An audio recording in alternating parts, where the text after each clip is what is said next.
Assalamualaikum warahmatullahi wabarakatuh. Innal hamdalillah wa nasta'inuhu wa nastaghfiruh wa na'udzu billahi min shururi anfusina wa min sayyiati a'malina. May yahdihillahu fala mudilla lahu wa may yudlil fala hadiya lahu. Asyhadu an la ilaha illallah wa asyhadu anna Muhammadar Rasulullah. Amma ba'du. Segala puji bagi Allah Subhanahu wa taala yang telah melimpahkan rahmat dan karunia-Nya sehingga kita dapat menghirup udara yang segar pada hari yang berbahagia ini. Salawat berserta salam tidak lupa kita panjatkan kepada Nabi besar kita yaitu Nabi Muhammad Sallallahu Alaihi Wasallam.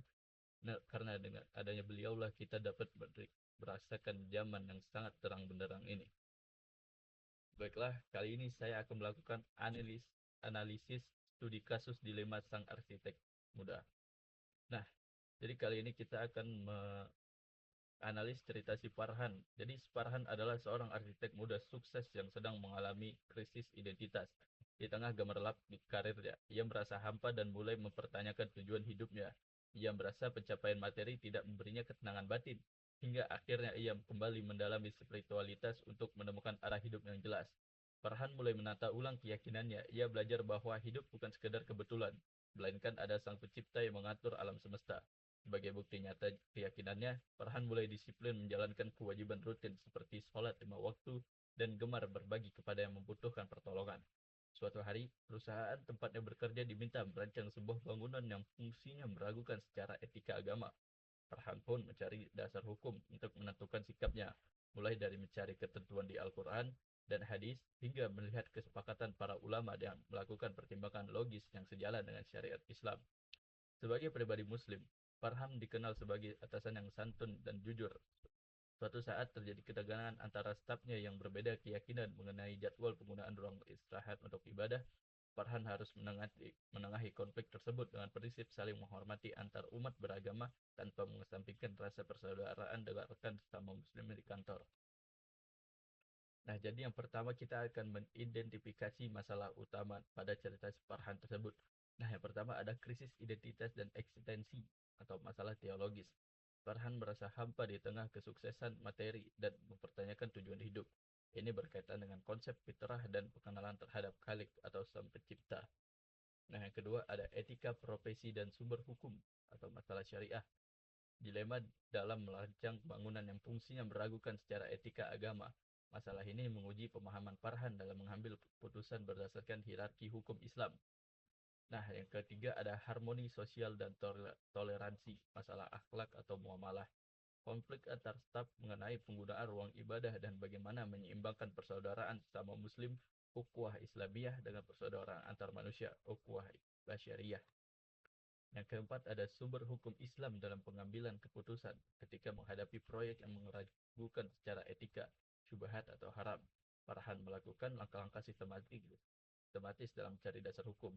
Farhan menerapkan hierarki hukum Islam secara tepat, yaitu menggunakan Al-Quran dan hadis sebagai sumber utama atau as-sunnah, ijma' kesepakatan ulama, melihat konsensus para ahli, fikih atau ijtihad, melakukan pertimbangan logis dan sejalan dengan syariat untuk masalah kontemporer atau arsitektur modern.